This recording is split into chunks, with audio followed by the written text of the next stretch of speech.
Now out on 4K Blu-ray is the cult classic from 1983, KRULL, directed by Peter Yates, best known for directing Bullet from 1968 starring Steve McQueen and The Deep from 1977. KRULL was produced for a big budget at the time of $30 million, though some reports said it was even higher, which was equal to the likes of Superman 3 and Return of the Jedi. But unlike those films, KRULL was a massive bomb for Columbia Pictures, with it only crawling back half its budget. Its failings at the cinema was largely down to the critics and word of mouth. The LA Times said it had nothing up its sleeve, the script lacked wit and humour, calling it dull. One critic said, combining the worst elements of sword and sorcery and science fiction movies. KRULL has the appeal of a giant cruller that's been dunked in liquid cement. KRULL provides more yawns than thrills. Siskel and Ebert put it on the list of the worst movies of 1983, and John Brosnan of Starburst magazine said, KRULL is an unimaginative patchwork quilt of a movie consisting of warmed-over scenes from other fantasy movies: Dragon Slayer, The Dark Crystal, Hawk the Slayer, Thief of Baghdad, Conan, Monty Python and the Holy Grail, and of course, Star Wars.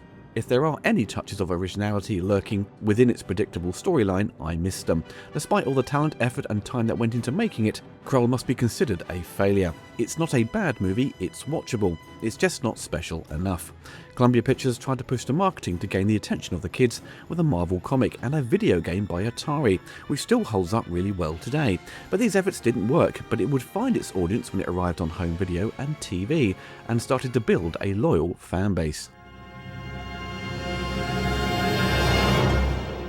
For KRULL and its home video releases over the years, it did arrive on Laserdisc in widescreen in 1993 in Japan and in the USA the following year. Though I've never owned this Laserdisc, I know the US release is one to avoid, as it's produced by Sony's pressing plant, which had a high failure rate, with many of their Laserdisc releases suffering from laser rot. With the arrival of DVD, KRULL was first released in 2001, and Sony had put the efforts into this DVD with a commentary track featuring the cast and crew, an anamorphic transfer, a Dolby Digital 5.1 mix, probably taken from the 70mm Dolby 6-track prints. It included the original vintage featurette, a look at the comic book adaptation, and some trailers were thrown in. I grabbed this when it came out, as I had enjoyed KRULL as a kid, but hadn't seen it in years, and this would be the first time I saw it in the glorious scope format of 2:3:5:1. The transfer was pretty solid for the time and reviewed well. Some complained it lacked shadow detail and lacking saturation in the colour in places, but this may be a result of the film's colour palette, which relies on more earthy tones.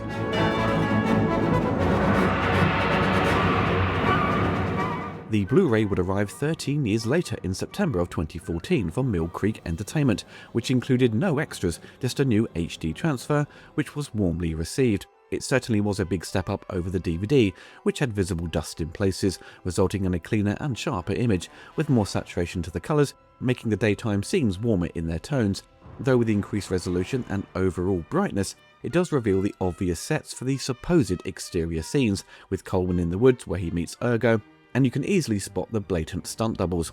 And it doesn't do the optical effects any favours, as they were perhaps too ambitious, resulting in them looking more obvious than ever. For UK fans, it would hit Blu-ray in 2019, sold exclusively by HMV, as part of their premium collection, which included some postcards, a poster, and a DVD was included.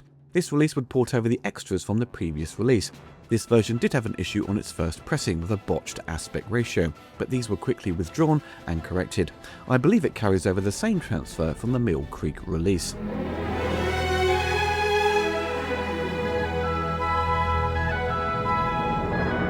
Now finally it's arrived on the 4K format and appears to be sold only as a steelbook for £30. Thankfully the steelbook retains the fantastic original poster design and not some new Photoshop crap that appears on the more general releases on the format. But a tad pricey for a release that includes the same old extras and nothing new. But how does the picture and sound hold up? Well, the picture does look very good, though not a massive improvement over the standard Blu-ray. There is certainly an improvement with the brightness level. With the added resolution, you get a slightly sharper picture with more detail, and with the added HDR grade, you see improvements with the fire elements, but it's done very tastefully and is not excessive. Sony are very good at honouring the original intent and image of their back catalogue. They rarely mess with the colours, and KRULL thankfully stays faithful to how it was shot, and the HDR grade doesn't oversaturate the colours. The overall picture is really nicely balanced. There is no visible dirt or scratches. It was a very clean image, though it does have quite excessive grain in areas, but if you start reducing that grain with noise reduction, you start zapping away the detail. so to some it may come across as a bit noisy in places, but for fans of 35mm film, the grain remains intact. For the sound options, there is a new Dolby Atmos mix, which has clean and clear dialogue, though sadly it's very front heavy with the mix. Not much use of the surround sound channels, only for a few select action scenes and when James Horner's amazing score kicks in. There is good separation of the left and right channels for the sound effects, but the sound is very much of its time, though it doesn't quite match the sound mixing and dynamic qualities of other movies from 1983, with the likes of Octopussy, Superman 3 and Return of the Jedi. They bring over the old DTS 5.1 mix from the previous Blu-ray and the option for a DTS stereo track which sounded too quiet to my ears, coming off as quite compressed, so stick to the Atmos and DTS 5.1 tracks. I enjoyed KRULL as a kid, but on repeated viewing over the years, it certainly doesn't hold up well on the story front. I've said this before in my old retrospective and a commentary I did many moons ago. It's an odd film. You have a fantasy adventure that takes place in a largely empty world. You think the castle would have townsfolk close by and not be sitting there alone. Where are the servants and those to serve the royal family? They talk about people and locations we never see, so you end up with a movie with actors walking around largely empty locations. A major problem from the get-go is that the movie poorly establishes the world of KRULL and its mythology. For the majority of the film, you spend most of the time with the characters going from point A to point B and taking these detours. Their passage through the swamp takes forever. They get into a few scraps and eventually get to the Black Fortress. The film has a runtime of 2 hours, and it has no business being that long. The story amounts for maybe half of it. The rest of the runtime is just slowly making their way on their adventure, giving this film this sluggish pace that to most people would find pretty dull. When it comes to the action, it's not well choreographed. It's slow and clunky. The editor Ray Lovejoy, who edited 2001: A Space Odyssey, Aliens and Tim Burton's Batman, tries to give the fight scenes some energy, but everyone is fighting slowly. I imagine it was tough for the extras who are portraying the bad guys. You get a great sense they can hardly see out of their masks, so it results in really simple combat. What people fondly remember about KRULL is the glaive, the weapon he uses for the finale, which is an awesome weapon and is executed really well. We even see Jesus use it in South Park many years later. James Horner's incredible score is very memorable and does most of the heavy lifting, though in classic James Horner fashion he copied and pasted material from Wrath of Khan. The giant spider sequence is very memorable and it scared me a lot as a kid. And the film features some great supporting actors with the likes of Liam Neeson, Robbie Coltrane, Bernard Bresslaw and Alan Armstrong. Ken Marshall has leading man written all over him, but sadly he didn't hit it big after KRULL, which is a shame, and it's unfortunate Lisette Anthony gets dubbed throughout, which was a huge mistake. She ends up with a middle-aged woman's voice.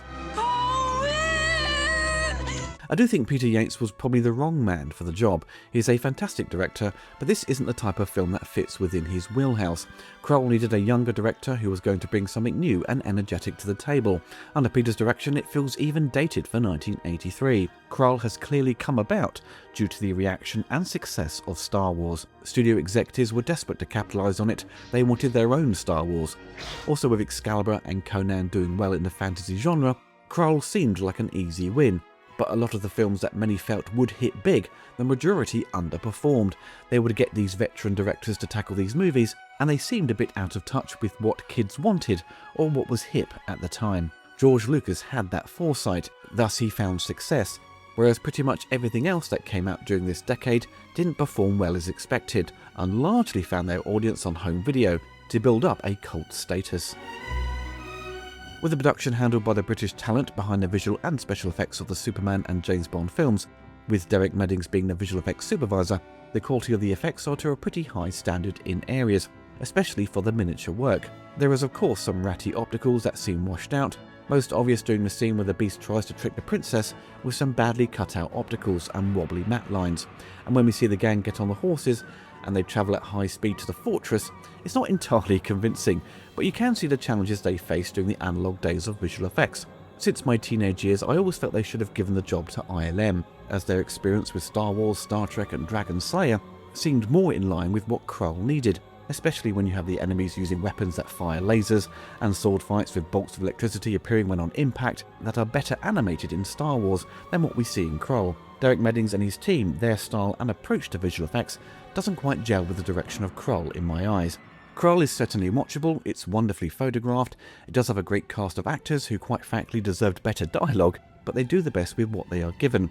The best scene in the entire film is with the spider with Freddie Jones and Francesca Annis, who get the best scene and best dialogue. It's a movie you can happily enjoy on a Sunday afternoon with a cup of tea and a packet of chocolate hobnobs while slightly hungover. But it exhibits a lot of problems, and the script doesn't provide anything new to the table. It throws in dumps of exposition to fill in the gaps in the dialogue, which is surprising considering its bloated runtime. The production design doesn't make much sense, especially with the interior of the Black Fortress. It always made me laugh seeing the princess run down the corridor as it closes in and forms a giant bum behind her. If you grew up with KRULL and still have a lot of affection and nostalgia for it, then its upgrade to 4K is certainly for you. But if you already own the Blu-ray, it's not a huge improvement, and it is overpriced. Perhaps get it secondhand in the coming months if you really want it. KRULL perfectly falls into that guilty pleasure category. The film's problems are very obvious, but if you ignore them and enjoy it for what it is, as a silly fantasy adventure that takes itself too seriously, you will have a pretty good time. Not a great time, but a good time.